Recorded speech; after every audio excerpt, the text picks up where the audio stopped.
F1 engines cost 15 million euros each and sound like depressed dishwashers, while FIA President Mohammed bin Sulayem is posting on Instagram about bringing back screaming V10s like it's 2005.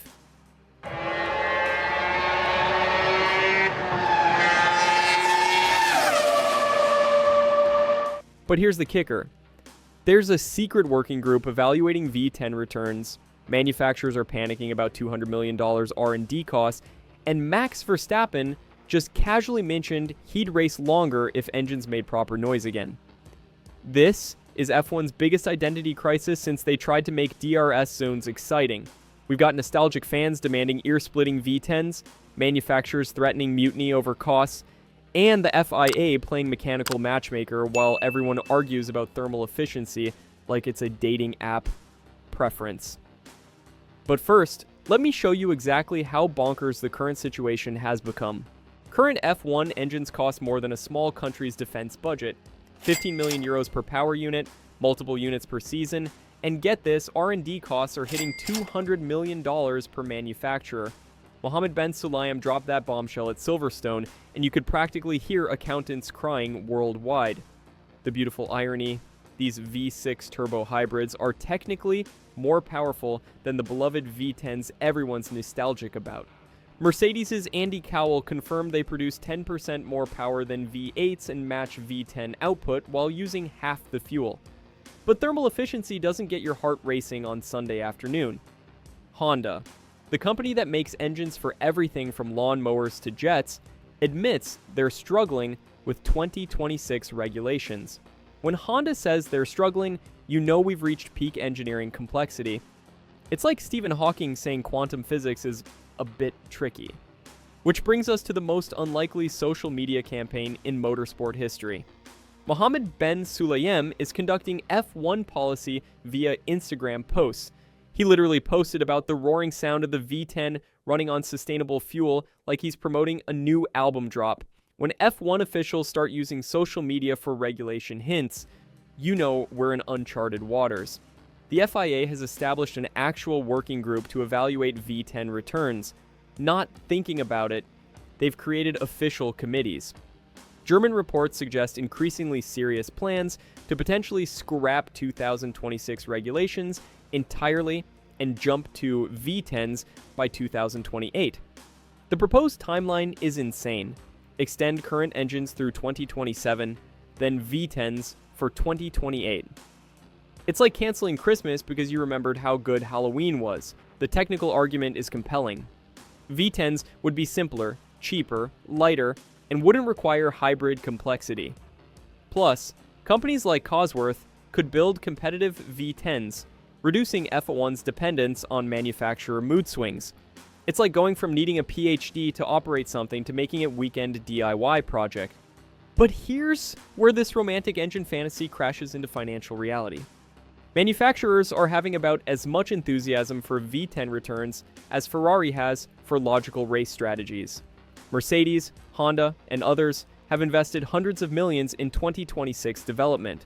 Asking them to ditch that for V10s is like asking someone to burn their PhD thesis to start finger painting.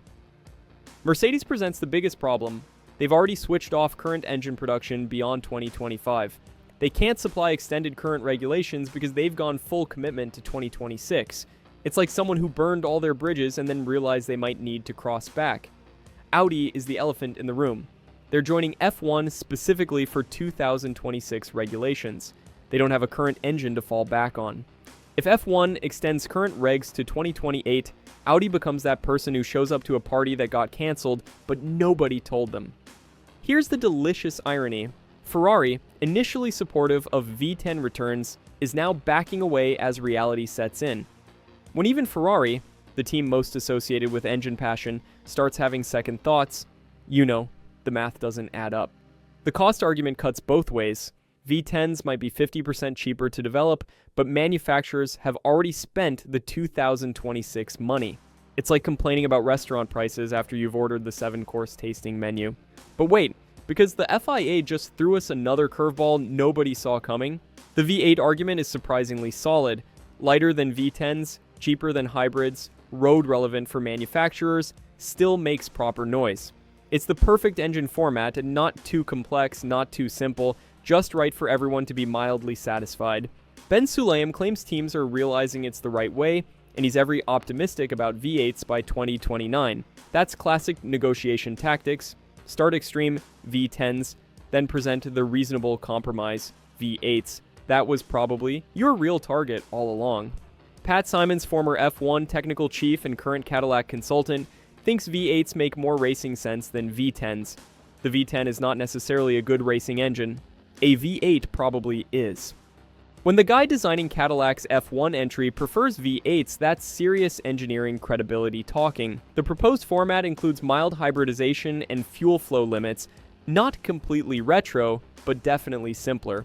It's like downgrading from a smartphone to a Nokia with Bluetooth. Less complicated, more reliable, still functional. Timeline makes sense too.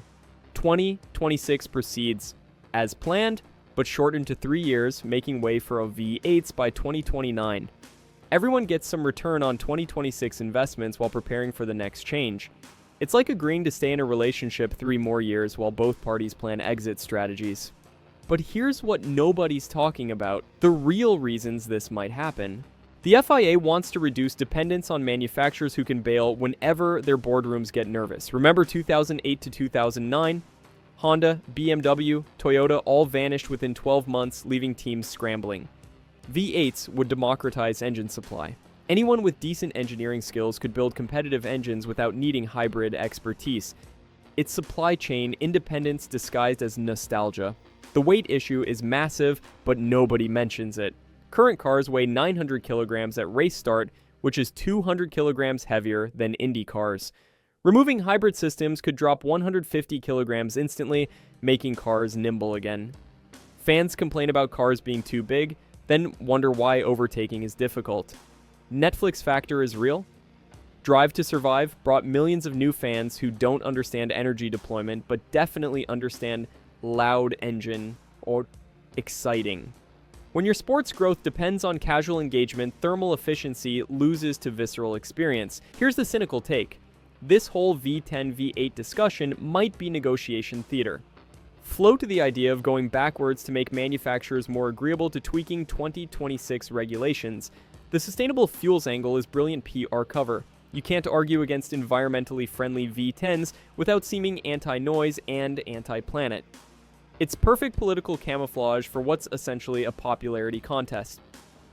2026 regulations genuinely worry people about energy-starved racing. If next year produces terrible spectacle because cars constantly manage power, pressure for quick changes will be enormous. So what's actually going to happen? Let me break down the realistic scenarios. Scenario 1, status quo. Wins 2026 happens as planned, runs 5 years, manufacturers get their investment back. Probability, 60%. It's boring, but logical. Scenario 2, the V8 compromise. 2026 happens, but gets shortened to 3 to 4 years. V8s arrive by 2029. Gives manufacturers some payback while appeasing noise complaints. Probability, 35%. It's the political sweet spot. Scenario 3, nuclear option. Scrap 2026, extend current engines, V10s for 2028. Probability, 5% and falling fast. The logistics would make Brexit look organized. Pat Simons nailed reality. With billions invested in 2026, it would be negligent to throw that away. New entrants designed entire programs around 2026 specs. You can't undo billion-dollar development. 3-year development timeline is non-negotiable for major changes. 2029 is the earliest realistic target for any new format. Anyone promising changes before then is selling fantasy. Most likely outcome. 2026 happens with tweaks, runs 4 years instead of 5, transitions to V8s with mild hybrid assistance by 2030. Everyone gets something. Manufacturers get payback, fans get noise, costs decrease. FIA looks strategic. But here's the question everyone's avoiding. What about the human element? Current drivers have never experienced proper V10 power delivery. They know energy management, battery deployment, fuel saving. Throwing them into 900 horsepower naturally aspirated V10s would be like switching from chess to rugby. Similar game, completely different skills. Max said V10s would be more exciting and might extend his career. Lewis has nostalgic V10 memories but appreciates current efficiency. Fernando raced both eras and admits spectacle was better with V10s. That's experience talking, not nostalgia. Physical demands would change dramatically. No more energy recovery strategies, just raw power management and mechanical grip. Some current drivers would struggle, others would thrive. It would reset the skill hierarchy completely. The younger fan base has never heard proper F1 noise. They think current engines are what F1 sounds like. Bringing back screaming engines would be like showing someone color TV for the first time. A sensory upgrade they didn't know they were missing. Here's what's fascinating. Drivers adapt to whatever format they're given, but fans and manufacturers are the ones driving this change. The actual racers will make it work regardless. They're just along for the ride while everyone else argues about decibel levels and thermal efficiency. So here's my final verdict on F1's engine future. Will F1 return to V8 or V10 engines? Eventually, yes. Before 2029, probably not. The 2026 train has left the station, too much money is invested, and changing course now would be logistical nightmare fuel. But the pressure is real. Costs are unsustainable, complexity alienates fans, and manufacturers are quietly uncomfortable. Those forces don't disappear just because 2026 happens. Most realistic outcome? V8s by 2030 with sustainable fuels and mild hybridization. It gives everyone something while addressing everyone's biggest complaints. Mohammed Ben Sulayem isn't just floating ideas, he's preparing the market for inevitable change. The question isn't if F1 returns to simpler engines, it's when and what format survives the political process. The engine wars are heating up, and the next 3 years will determine whether F1 doubles down on complexity or returns to its screaming roots. Whatever happens will be expensive, controversial, and make everyone happy for exactly 5 minutes. What's your take? Team V10, nostalgia, Team V8, compromise, or Team just make them loud? Drop your engine preference below. But remember, in F1, someone's always complaining about the engines regardless. Smash like if you want to hear proper F1 noise again, subscribe for more technical drama, and remember, the only constant in Formula 1 is change, cost overruns, and someone being unhappy about the sound.